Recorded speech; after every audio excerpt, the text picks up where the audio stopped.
قائد اعظم محمد علی جناح اور ان کی شریک حیات رتی بائی کی جوڑی کو ہنسوں کا جوڑا کہا جاتا تھا۔ اگرچہ جناح اپنی سیاسی جدوجہد کے دوران اپنی محبوب بیوی کو اس قدر توجہ نہ دے سکے، لیکن ان کی موت پر جناح سب کے سامنے کھل کر روئے۔ قائد اعظم محمد علی جناح برصغیر کے نامور وکیل اور سیاسی رہنما تھے۔ محمد علی جناح سن 1913 سے 14 اگست سن 1947 تک آل انڈیا مسلم لیگ کے سربراہ اور قیام پاکستان کے بعد اپنی وفات تک ملک کے پہلے گورنر جنرل رہے۔ سرکاری طور پر پاکستان میں انہیں قائد اعظم یعنی سب سے عظیم راہبر اور بابا قوم یعنی قوم کا باپ بھی کہا جاتا ہے۔ محمد علی جناح کی شاندار سیاسی اننگز اور قیام پاکستان کے عظیم واقعے نے انہیں دنیا کے بڑے سیاسی رہنماؤں کی صف میں لا کھڑا کیا۔ تاہم ان کی ذاتی زندگی شدید کرب اور اتار چڑھاؤ کا شکار رہی۔ جناح کی پہلی شادی ان کے والدین کی مرضی سے ہوئی تھی، لیکن شادی کے چند مہینوں بعد ہی ان کی اہلیہ وفات پا گئی، جس کے بعد جناح کی محبت کی شادی بھی ان کی سیاسی مصروفیات اور سسرال سے تنازع کی نظر ہو گئی۔ سکینہ عرف ایمی بائی محمد علی جناح کی چچا زاد اور ان کی پہلی بیوی تھی۔ ایمی بائی اور محمد علی جناح کی شادی فروری سن 1892 میں ہوئی۔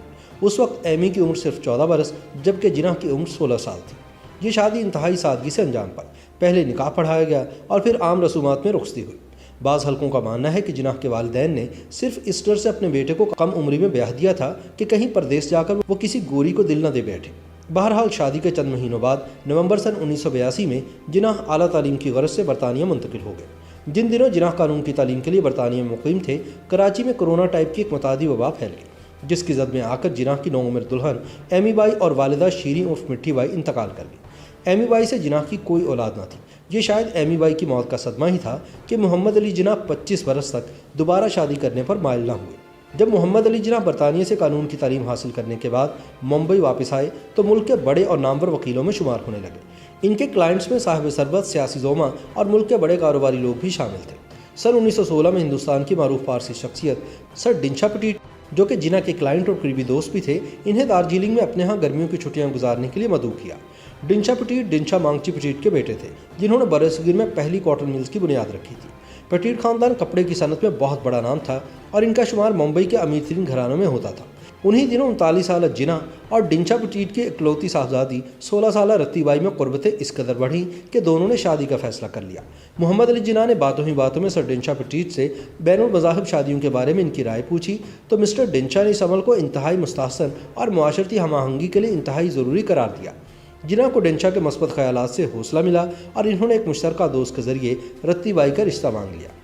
ڈنشا پٹیٹ یہ سن کر آگ بگولا ہو گئے اور کسی بھی صورت اس شادی کی اجازت دینے سے واضح انکار کر دیا، بلکہ رتی پر جناح سے ملنے جلنے پر بھی پابندی لگا دی۔ دوسری طرف رتی فوری طور پر جناح سے شادی کرنا چاہتی تھی، لیکن محمد علی جناح نے انہیں 18 سال کی عمر تک پہنچنے کے بعد ہی نکاح کی حامی بھری۔ بہرحال رتی کی 18ویں سالگرہ کے 2 ماہ بعد ایک مختصر تقریب میں دونوں کی شادی ہو گئی۔ اس شادی سے قبل رتن بائی نے اسلام قبول کیا اور اس کا نام تبدیل کر کے مریم جناح رکھا گیا۔ تاہم شادی کے بعد بھی انہوں نے خود کو رتی یا رتن ہی کہلوایا۔ اس شادی کے وقت محمد علی جناح کی عمر تقریباً 41 برس جبکہ رتی صرف 18 برس کی تھی۔ اگرچہ رتی کے پارسی والدین اس شادی سے قطعاً خوش نہ تھے، تاہم جناح اور رتی کی جوڑی کو ہنسوں کا جوڑا کہا جاتا تھا۔ رتی اپنے شوہر کو مسٹر جے کہہ کر پکارتی تھی۔ رتی نہ صرف خوبصورتی کا پیکر تھیں بلکہ انہیں پہننے، اوڑھنے اور بننے سنورنے میں بھی ملکہ حاصل تھا۔ رتی کے لمبے گھنے بالوں میں ہر وقت تازہ پھول مہکتے جبکہ ان کے گلے اور بازوؤں میں ہیروں اور جواہرات کی بہار چھائی رہتی۔ محمد علی جناح بھی شادی کے بعد خوش باش بنے سمرے رہتے اور ان کا لباس خصوصی طور پر لندن سے تیار ہو کر آتا۔ اس دور میں رتی کے والدین کی جانب سے اس جوڑے کے سماجی بائیکاٹ کی وجہ سے تلخیاں پیدا ہو گئیں جو وقت کے ساتھ ساتھ بڑھتی چلی گئی۔ شادی کے اگلے ہی سال ان کی بیٹی دینا جناح پیدا ہوئی، لیکن سن 1922 کے بعد محمد علی جناح اپنی سیاسی سرگرمیوں میں اس قدر کھو گئے کہ رتی کو تنہائی کا احساس ہونے لگا۔ اس دور میں جناح کو لکھے جانے والے خطوط میں رتی نے اپنے جذبات اور تنہائی کے کرب کو واضح انداز میں بیان کیا ہے۔ تنہائی کی آگ میں ہر پل جلتی ہوئی رتی کو کینسر جیسے موذی مرض نے بھی آن گھیرا۔ وہ علاج کے لیے بھی تنہا فرانس گئیں اور بالآخر 20 فروری سن 1929 کو اپنی 29ویں سالگرہ کے دن انتقال کر گئی۔ تاریخ کے اوراق گواہ ہیں کہ اپنی محبوب بیوی کی موت پر جناح سب کے سامنے کھل کر روئے۔ دوسری بار جناح کو اس وقت انتہائی غمگین اور نمناک آنکھوں کے ساتھ دیکھا گیا جب قیام پاکستان کے بعد وہ آخری مرتبہ رتی کی قبر پر گئے۔ کہا جاتا ہے کہ جناح کی ساس نے اپنی بیٹی اور جناح کی شادی کو کبھی دل سے تسلیم نہ کیا تھا، اسی لیے انہوں نے اپنی نواسی کی شادی ان کی اجازت کے بغیر ایک پارسی نیول واڈیا سے کروا لی، جس کے بعد جناح نے اپنی بیٹی کو آگ کر دیا۔ تاہم بعض حلقوں کا اصرار ہے کہ باپ بیٹی میں خط و کتابت چلتی رہی۔ بہرحال دینا واڈیا کو پہلی بار محمد علی جناح کی وفات پر حکومت پاکستان کی جانب سے خصوصی طیارے کے ذریعے کراچی لایا گیا۔ وہ اپنے عظیم والد کی میت پر پھوٹ پھوٹ کر روتی رہیں۔